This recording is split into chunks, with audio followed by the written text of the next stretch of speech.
బాటిల్లో మందు అయిపోయినా కొద్దీ ఇక్కడ నా ఒంట్లో బీపీ రేజ్ అవుతుంది. తాగాక ఏం చేస్తారని భయంగా ఉంది. బాబాయ్ బాబాయ్ నువ్వు వెళ్ళేదోటి చేస్తా. నేనా? చాలే ఊరుకో. అక్కడ చూడు, పొద్దున్నే దాని మొహం చూసినందుకే దాని కాలు విరిచి మెల్లో ఏలాడేశాడు. అదే నేను వెళ్ళి సముదాయించాననుకో, ఇప్పుడు నా పరిస్థితి ఏంటో నువ్వు ఊహించుకో.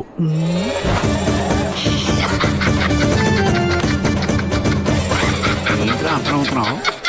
నీ పరిస్థితి ఊహించుకుంటే నవ్వొస్తుంది. అంతొద్దమ్మా, నేను ఇంకా నయ్యం డైలాగ్ తోటే సరిపెట్టాను. నువ్వు యాక్షన్ ఓవర్ యాక్షన్ కలిపి చూపెట్టావు. నీ పరిస్థితి ఏంటో ఊహించుకో.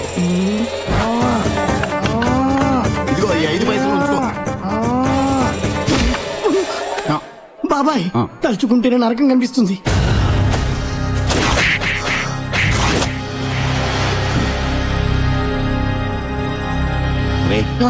ఆ కోరస్ పాడే అమ్మాయి ఇంటికి వెళ్తున్నట్టున్నాడు. వాడు వాళ్ళకం చూస్తుంటే అమ్మాయికి మంగళం పాడేసేలా ఉన్నాడు రా.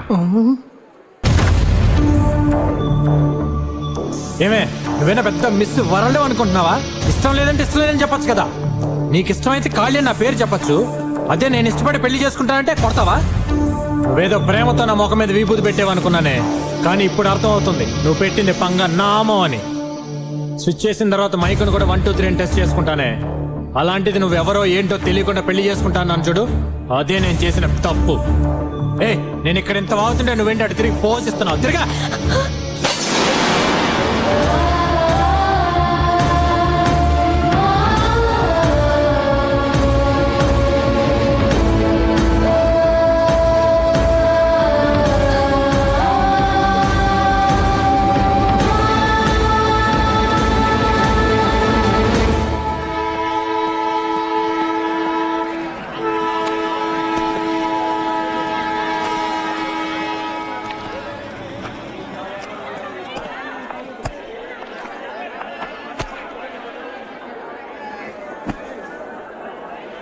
ఎంతండి ఇది? 300 అండి. 100 రూపాయలకి ఇస్తారా?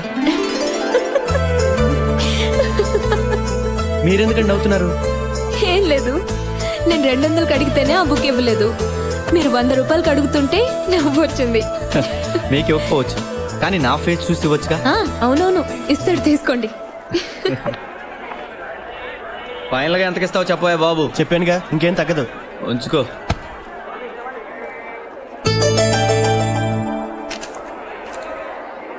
హలో, ఈ టికెట్ మీదా? అవునండి నాదే. థ్యాంక్స్ అండి. బుక్ చూస్తూ మర్చిపోయాను. టికెట్ కూడా మర్చిపోయేంత ఇంపార్టెంట్ ఆ బుక్ మీకు? రేపు నా ఎగ్జామ్ కి బాగా ఉపయోగపడుతుంది. ఓ అయేసా, అయితే ఆ బుక్ తీసుకోవచ్చుగా. తీసుకోవచ్చు, కానీ 300కి తక్కువ ఇవ్వనంటున్నాడే. అయితే 200కి ఇస్తే తీసుకుంటారా మీరు? సరే, ఆ 200 ఇవ్వండి. మీరు 2 నిమిషాలు తీసుకొస్తా. మీరు వెళ్ళి లోపలికి కూర్చోండి, ట్రైన్ బయలుదేరేలోపు నేను వెళ్ళి తీసుకొస్తాను. ఇదిగోండి మీ బుక్. నేను అంతసేపు అడిగితే ఇవ్వలేదు, మీకెలా ఇచ్చాడు? అదేనండి మన టాలెంట్. దాని సంగతి వదిలేండి. ఈ బుక్ మీకు ఎగ్జామ్ లో చాలా ఉపయోగపడుతుంది అన్నారుగా, తొందరగా చదివండి. ఏమండి, అలాగని ఎక్కువసేపు చదవకండి, రేపు మార్నింగ్ ఎగ్జామ్ హాల్లో నిద్రపోతారు.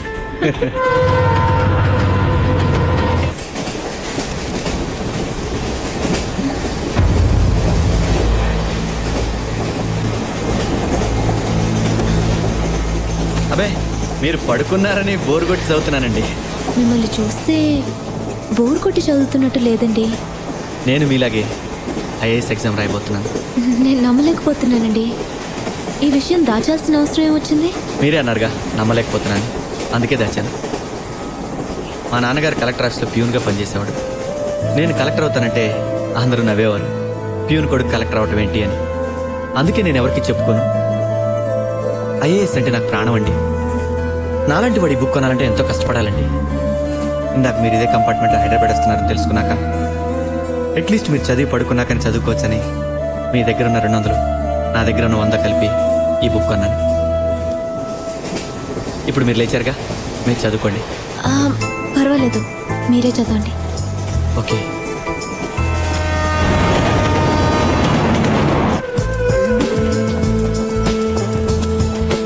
ఏమండి, ఏమండి, లేకండి లేకండి. ఏంటండి అలా చూస్తున్నారు? వేరే ఫ్రెష్ డ్రెస్ లో కనిపిస్తుంటే. అదా, ఎగ్జామ్ రాసి ఎలాగో సాయంత్రం బయలుదేరిపోతాం కదా, మళ్ళీ దానికోసం రూము రెంటు, పైగా మన బస్సు కూడా పెద్ద వెయిట్ లేదు, అందుకే ఇక్కడ రెడీ అయిపోయా. సరే నేను కూడా రెడీ అయ్యి వస్తాను. తొందరగా వెళ్ళండి, స్టేషన్ వచ్చేస్తుంది. అలా సూర్య నాకు పరిచయం అయ్యాడు. మరో అరగంటలో ఎగ్జామ్ స్టార్ట్ అవుతుందనగా ఆ రోజు ఎవరో రాజకీయ నాయకుడి హత్య జరగడం వల్ల వాళ్ళ మనుషులు గొడవ చేశారు, బంద్ చేయించారు.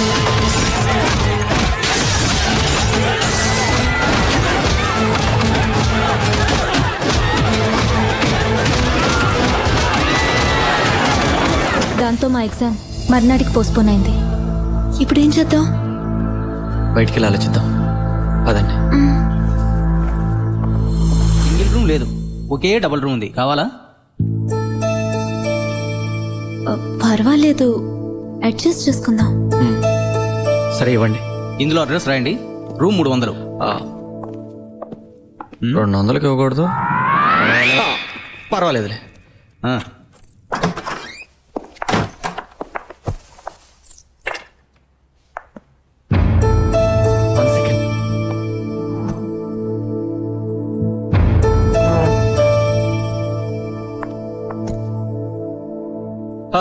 ఏదోటి లక్కీగా రూమ్ దొరికింది.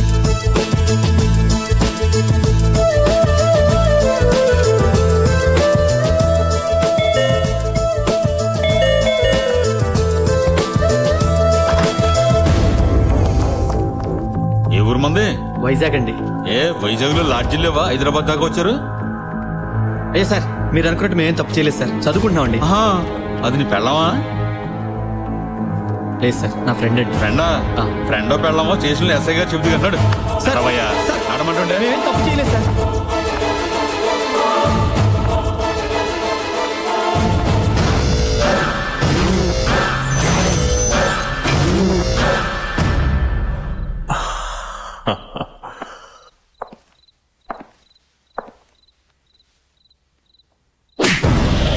మరో పనేం లేదరా మీకు?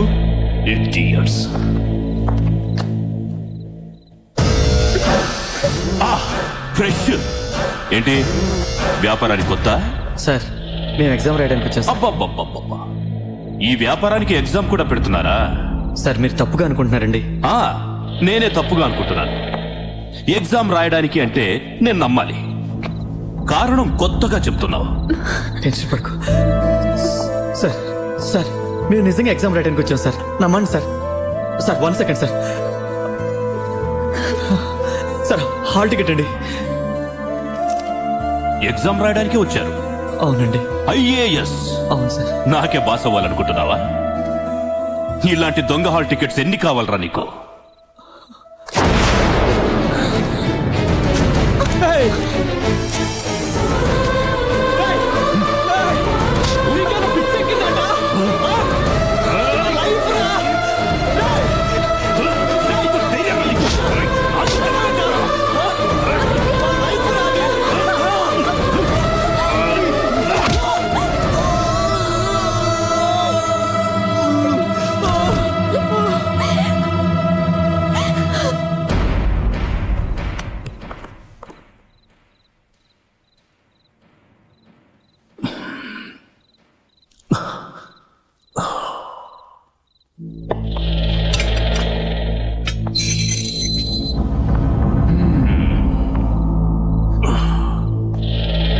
నాకు తెలుసు నువ్వు అలాంటి దానివి కాదని. గొడవ చేయకుండా నాకు కోఆపరేట్ చేయి. పొద్దున నేనే ఎగ్జామ్ సెంటర్లో నిన్ను డ్రాప్ చేస్తాను. చంపేస్తున్నావే.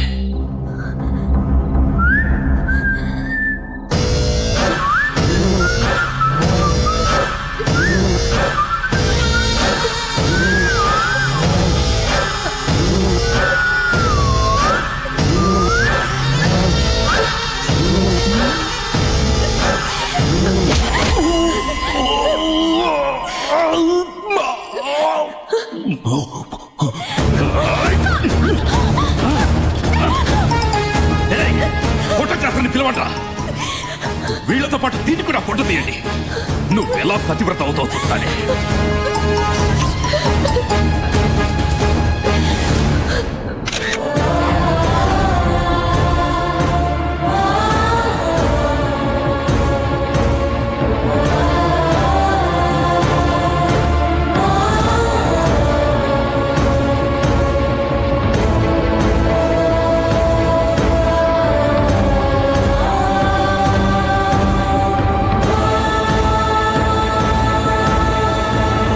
వ్యభిచార నేరారోపణ కింద అరెస్ట్ చేయబడిన జ్యోతి సూర్యలు తాము చెప్పుకుంటున్నట్టుగా సివిల్స్ పరీక్షలకి హాజరు కావడానికే వచ్చారని నిరూపణ అయింది. కాబట్టి వారిద్దరిని నిర్దోషులని కోర్టు వారు నమ్ముతూ వారిపై దురుద్దేశపూర్వకంగా తన సొంత ప్రయోజనాల కోసం అధికార దుర్వినియోగానికి పాల్పడిన సర్కిల్ ఇన్స్పెక్టర్ కోటిరెడ్డి వెంకటరెడ్డిని 6 నెలల పాటు విధుల నుండి సస్పెండ్ చేయాల్సిందిగా పోలీస్ డిపార్ట్మెంట్ వారిని ఆదేశించడమైంది.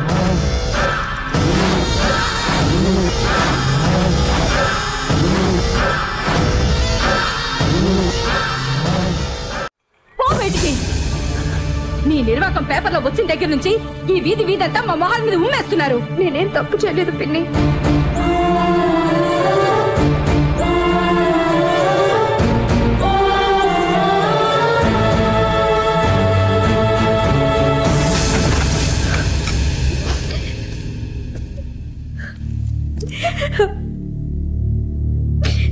జ్యోతి, మా ఇంటికి వెళ్దాం పదా.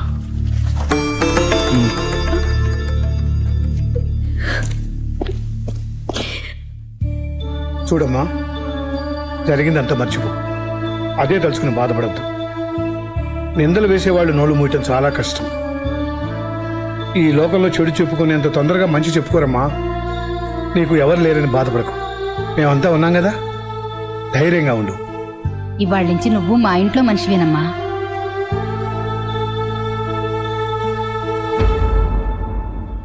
అయిన వాళ్ళ నుంచి దూరమే అనాథలా ఉన్న నన్ను సూర్య అమ్మ నాన్న ఆదరించారు.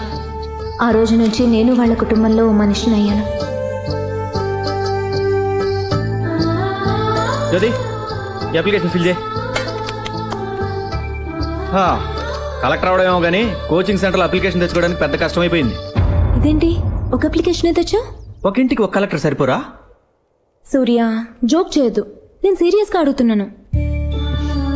నువ్వు ఎలా అడిగిన నిజం ఒకటే జ్యోతి. అప్లికేషన్ తేవడానికి ప్రాబ్లం ఏం లేదు, కానీ మనలో ఒక్కళ్ళు మాత్రమే ఐఏఎస్ చదవగలం. ఇప్పుడు మా ఫ్యామిలీ ఉన్న పరిస్థితుల్లో 2 ఐఏఎస్ చదవడం కష్టం. ఎంతో కష్టపడితే కానీ అప్పు దొరకలేదు. ఆ డబ్బుతో 2 చదవడం కష్టం. అందుకే నీకు మాత్రమే అప్లికేషన్ తెచ్చాను. అయితే ఆ డబ్బుతో నువ్వే చదవచ్చు కదా. నేను చదివితే స్వార్థం అవుతుంది. అదే నువ్వు చదివితే నిన్ను ఇంటికి తీసుకొచ్చినందుకు ఒక అర్థం ఉంటుంది. సో నువ్వు చదవాలి, దానికోసం నేను జాబ్ చేయాలి. కానీ నువ్వు ఐఏఎస్ అవ్వాలని ఎంతో ఆశపడ్డావు కదా. కరెక్టే అనుకో. అయినా నువ్వు చదివితే నేను చదివినట్టేగా.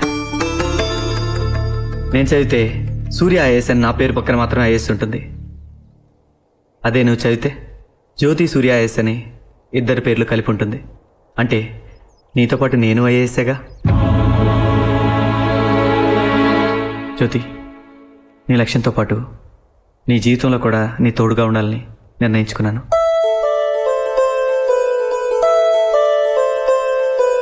ఏయ్, ఇది పట్టుకొని ఇక్కడే ఉండు. ఇప్పుడే వస్తా. ఎక్కడికి? ఉండు బొంగోరు, వస్తాగా.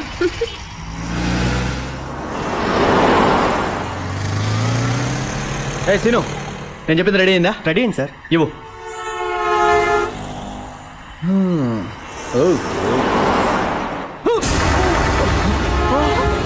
నీ అయ్యా చూసుకోండి, ఒళ్ళు నట్టు రాదా?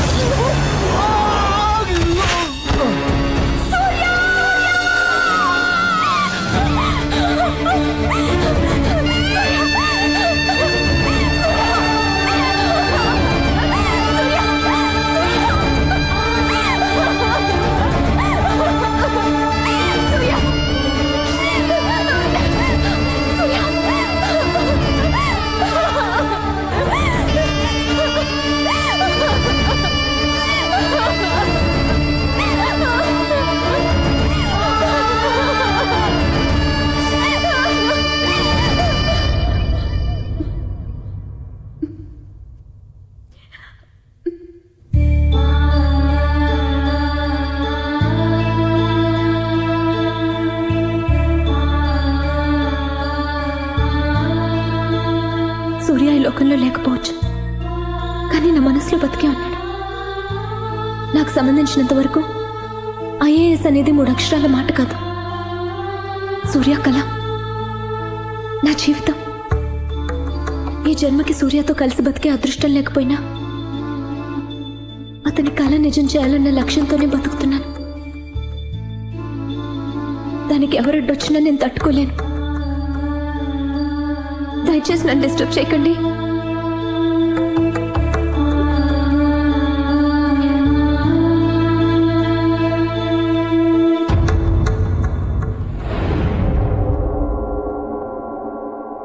ఖాళీని వేసేయడానికి కరెక్ట్ అయిన మనిషిని తీసుకొచ్చాను.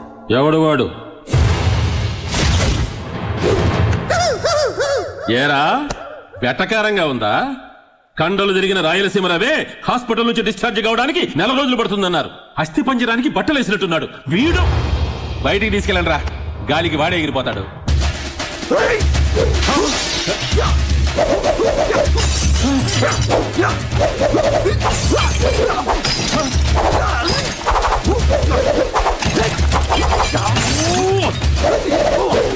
అయ్యో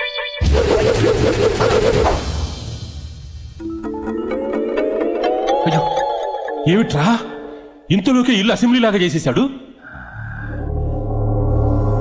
ఖాళీని కొట్టడానికి వీడే కరెక్ట్ అయిన మనిషి. ఒక్క నిమిషం, ఎప్పుడు మీరు నా టాలెంట్ ని అవమానించారో అప్పుడే మీ డీల్ ని క్యాన్సిల్ చేసేశాను.